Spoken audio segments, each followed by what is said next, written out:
मुली बेपत्ता झाल्याचा मुद्दा उपस्थित करण्यात आला होता काल आणि जी आकडेवारी समोर आलेली आहे ती खूप चिंताजनक आहे. काय सांगाल याविषयी? खरं तर मला आपल्या माध्यमातून सुद्धा राज्याच्या जनतेला सांगायचंय की गेल्या वेळेला सुद्धा हा मुद्दा सभागृहामध्ये उपस्थित केला होता. त्या संदर्भामध्ये सुद्धा गृहमंत्री म्हणून राज्याचे मुख्यमंत्री महोदयांनी त्या संदर्भामध्ये एक सविस्तर उत्तर सुद्धा सभागृहामध्ये दिलं होतं की ज्या बेपत्ता झालेल्या आहेत, उलट याला आणखीन चांगली ट्रॅकिंग सिस्टीम आता राज्य शासनाकडून गृह विभागाकडून तयार करण्यात आलेली आहे.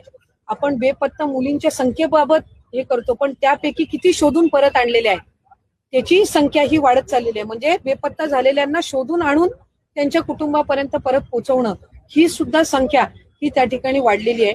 पण ही बाब निश्चित आहे की बाबा एक मुलगी बेपत्ता हो किंवा 100 हो किंवा 200 हो, ही म्हणजे संख्येपेक्षा बेपत्ता न होणं याच्याकडे शासन म्हणून किंवा विभाग म्हणून गृह विभाग म्हणून हे महाराष्ट्र शासन हे लक्ष केंद्रित करत आहे.